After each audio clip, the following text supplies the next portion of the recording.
Hello everyone, I'm George from Ireland. Behind me is the house where Benjamin Disraeli died on Curzon Street in London. So it's not named after Viscount Curzon. It was named long before he became Viceroy of India, or was even born.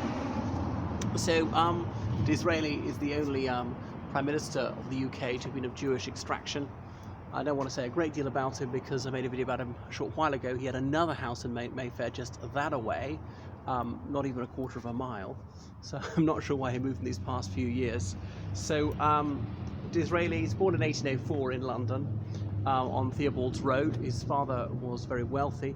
Family, they made their fortune in hat manufacturing amongst other things, and his father was largely a gentleman of leisure, just a scholar. And Disraeli had been a bit of a dilettante in scholarship himself in his 20s, but later became a novelist, published several novels. Even he published at least one whilst he was Prime Minister.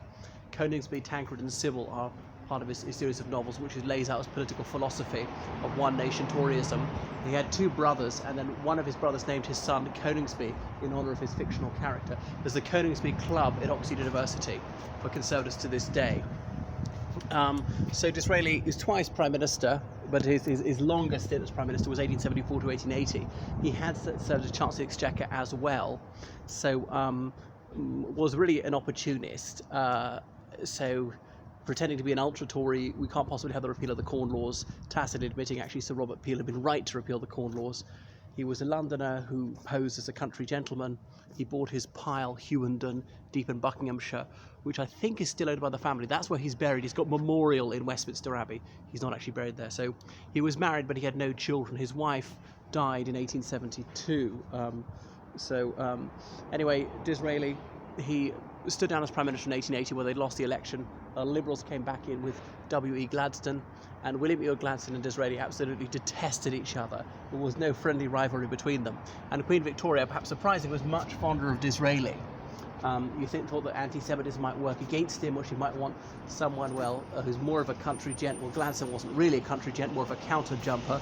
They'd sullied their hands in trade, as Gladstone didn't like to be reminded, particularly make money through slavery, not actually dealing in our own species, but forcing people to work without pay in the West Indies. That's why they're so wealthy. Why so many people in the Bahamas have got the surname Gladstone. And the Gladstone family are the biggest single recipients of compensation of the abolition of slavery. Anyway, so Disraeli was ill for a long time here, and he died on the 19th of April 1880. Last words saying he would rather live, but he was willing to die. The primrose was his favourite flower. So it wasn't the done thing for a monarch to attend a prime minister's funeral. So she said primroses instead. His favourite flower. That is Primrose Day to this day in this country. Not many people observe it. Those who do usually don't know why. There was a Primrose League, a conservative organisation, well into the 20th century. Anyway, so you can go and visit Hughenden. I'd like to do it sometime. Probably nothing else I'd like to say about Disraeli. Well, that's it here in Mayfair, this stratospherically plush part of Londinium. Toodaloo.